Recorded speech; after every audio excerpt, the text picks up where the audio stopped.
The Fortress of Cards grew out of a robust embankment at the opposite side of the Sea of Leaves. It was constructed from every size, fashion, and style of playing card. Standing impossibly lopsided and top-heavy and defying gravity in every way, it looked like it would collapse and tumble into the sea at any moment. The White Knight rode out of the leaves, up the shore, and dismounted. He brushed both himself and his horse off, then reread the note as a final affirmation: "Save the children, save the children." There were more abandoned cannons guarding the fortress. These were strangled in ivy, and crates of ammunition and barrels of black powder were stacked, rotting around them. A 20-foot bronze headless statue lay rigid on the ground near the entrance. A path of ancient destruction, unsettled earth and broken rocks, trailed into the woods nearby, where there were dozens of charred stumps and broken trees. Rivulets of hardened metal in the pattern of blood tattooed the neck of the headless statue. The head was nowhere to be seen. The White Knight stepped up to the diminutive front door, took a deep breath, and turned the spade-shaped doorknob. Before entering, he turned to the horse and told him, "Wait here." Inside, there was a cramped, claustrophobic hallway made up of smaller playing cards.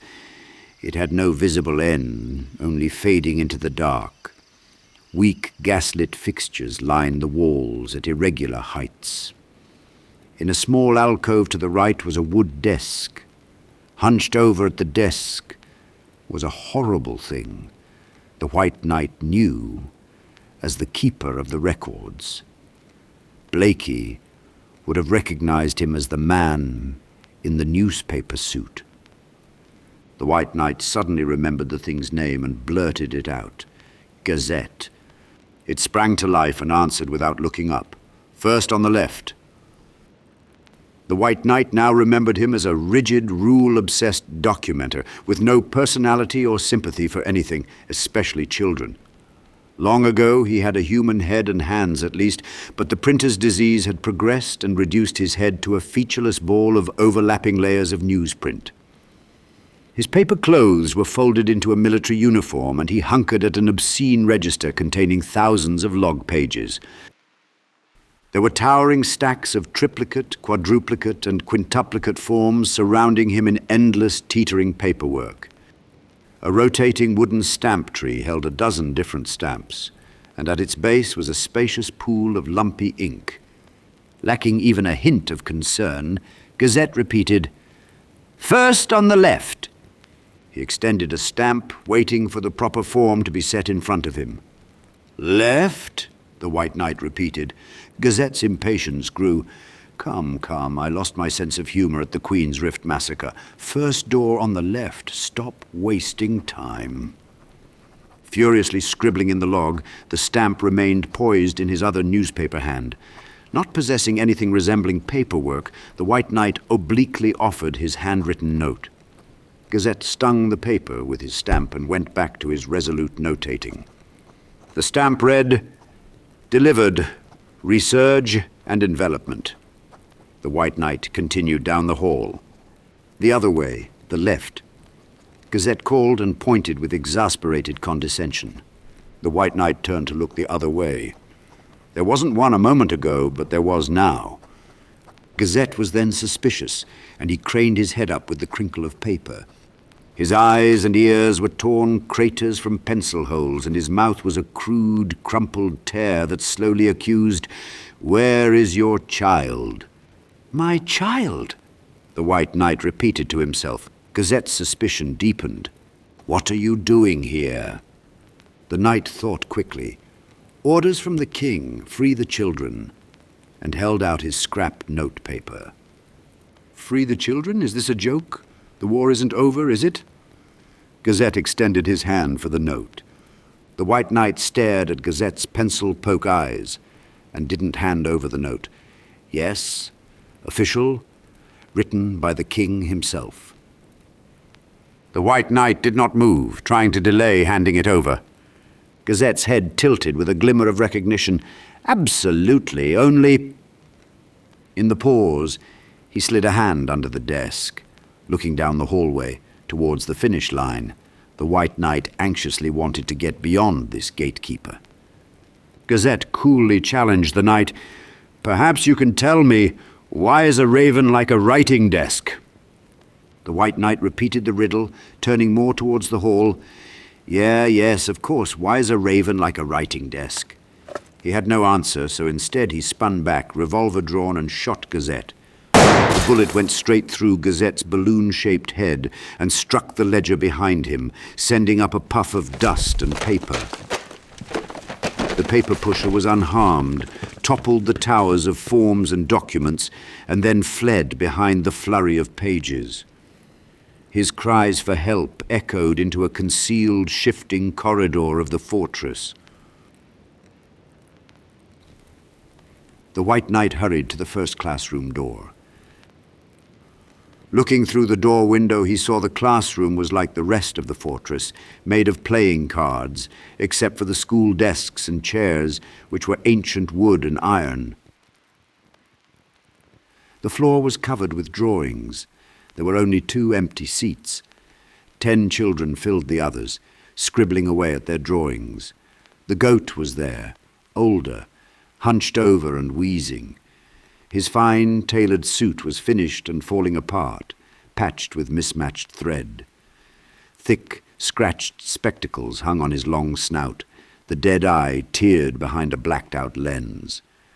The knight pushed open the door and stood in the doorway.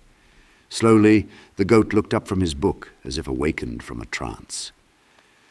"What?" The goat looked at the White Knight with its tired, bulging devil eye and stopped mid-complaint. The goat's face stretched with surprise. "What are you doing here?"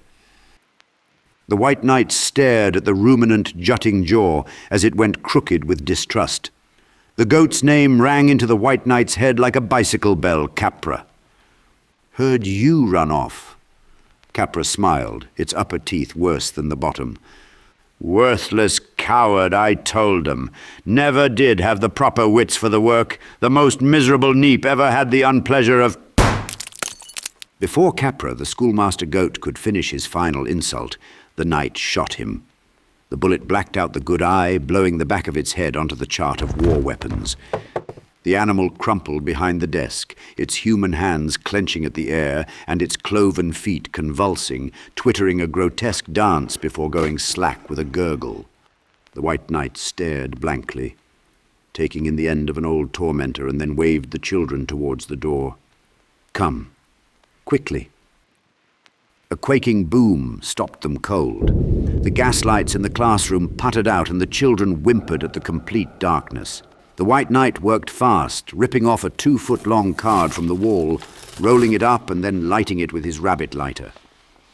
The light from the torch temporarily calmed the children, but there was a noise and then a faint glow in the hall. The knight peeked out to see. The hall had changed again. Now there was no end to the hall. It disappeared into darkness beyond the final lamp, sputtering out 50 feet away. That was not the sound he had heard. He tried to discern it from the children's discomfort and whimpering. The coughing lamp was too loud to hear the sound underneath. He took careful aim and fired at the lamp fixture. The glass shattered into a fireball of gas, which illuminated the hall, revealing the source of the noise. A dozen Jabberwocks scrambled from the endless darkness, through the hall, filling it with limbs, pinhole glowing eyes, and unreasonable teeth. Retreating into the classroom, he pulled the door closed with such force that the knob broke off in his hand. He tossed the knob, grabbed Capra's desk, and propped it against the door. He reloaded his pistol and inhaled deeply to settle himself for what was coming. The children sobbed, sensing the impending terror. "Stay behind me," the knight instructed, backing the children into the farthest corner from the door. He unsheathed the sword and looked at both weapons. He then switched hands, not remembering which way was best. The shape's arrival was purposely delayed. They must have been suspicious. So he called to the door. "Well, what are you waiting for?" In the door's dark window, first one pair of glowing eyes appeared, and then many reflective phantom peepers took a turn at the window. The entire door was pushed in, collapsing as if it were only set in clay. As the twisted silhouettes moved into the room, they had to duck under the door entrance, taking up too much space with their well-knit, protracted limbs. Their movements were slow, tight, and almost balletic as they spread out. The knight handed over the card torch to the largest child, a boy who held it with trepidation. The children cried when the monsters entered, but it didn't frighten the White Knight. The Jabberwock, to him, was simply a chance at glory. The knight turned and gave the children a reassuring smile, as if they should not be afraid of such things. Don't worry.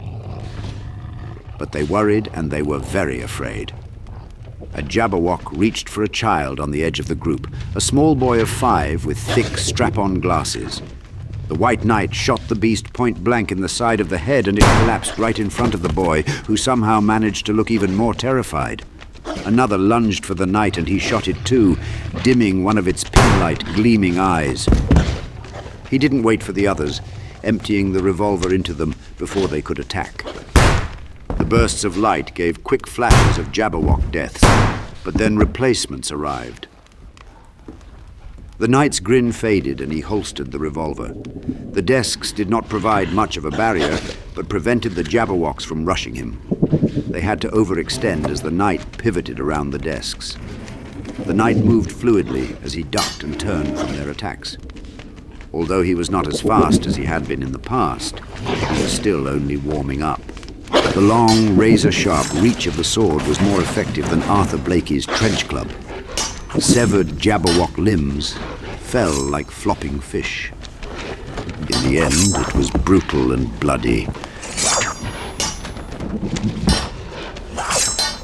But the White Knight triumphed. The children were saved.